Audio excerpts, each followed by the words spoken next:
இப்போ வாங்க உருளைக்கிழங்கு ஃப்ரைக்கு நான் உருளைக்கிழங்கு இந்த சைஸில் எடுத்துங்க வேக வைக்க போகிறேன். அது கூட கொஞ்சமாக கல்லுப்பும்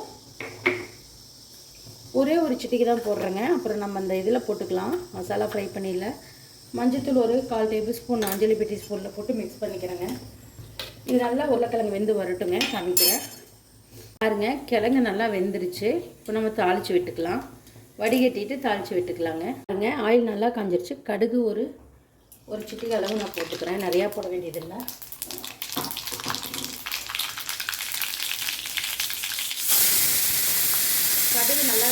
கடுகு நல்லா வெடிச்சதும் நான் வேக வச்சுருக்க உருளைக்கிழங்கு போட்டுக்கிறேங்க. இது நல்லா டீப்பாக ஃப்ரை ஆகும் நம்ம காயில்.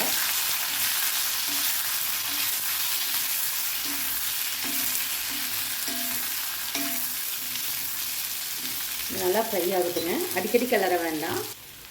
பாருங்கள் உருளைக்கிழங்கு நல்லா டீப்பாக ஃப்ரை ஆகிடுச்சு. இது வீட்லேயே அரைச்ச குழம்புத்தூள் நிறையா வேணால் 1 ஸ்பூன் நான் போட்டுருக்கேன். காரம் கம்மியாக தான் இருக்குங்க. இப்போ உப்பு ஒரு 1/4 ஸ்பூன் அளவு போட்டுருக்கேன். ஆல்ரெடி உப்பு போட்டிருக்கீங்க, பார்த்துட்டு போடுங்க. நம்ம வேக வைக்கும்போது உப்பு போட்டிருக்கோங்க. இது நல்லா அந்த மசாலாலேயே ஃப்ரை பண்ணோம்.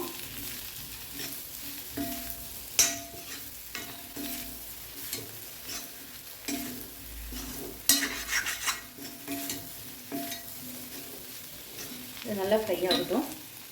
சிம்மில் வச்சு இந்த மாதிரி பரட்டி விட்டு இருந்தீங்கன்னா சூப்பரான உருளைக்கிழங்கு ரெடி ஆகிடுங்க.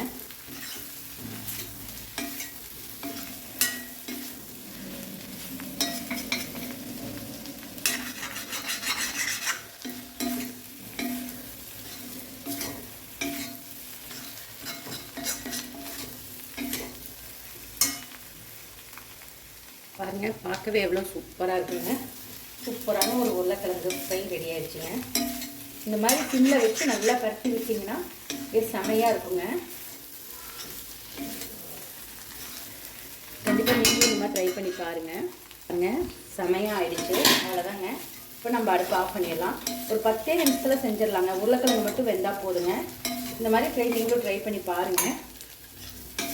ட்ரை பண்ணி பார்த்துட்டு கமெண்ட் பண்ணுங்கள். இந்த வீடியோ பிடிச்சிருந்தா லைக் பண்ணுங்கள், ஷேர் பண்ணுங்கள், மறக்காமல் சப்ஸ்கிரைப் பண்ணுங்கள். தேங்க்யூ ஸோ மச் ஃபார் வாட்சிங். பாய். சூப்பரான ஒரு உருளைக்கிழங்கு ஃப்ரை ரெடி ஆகிடுச்சு.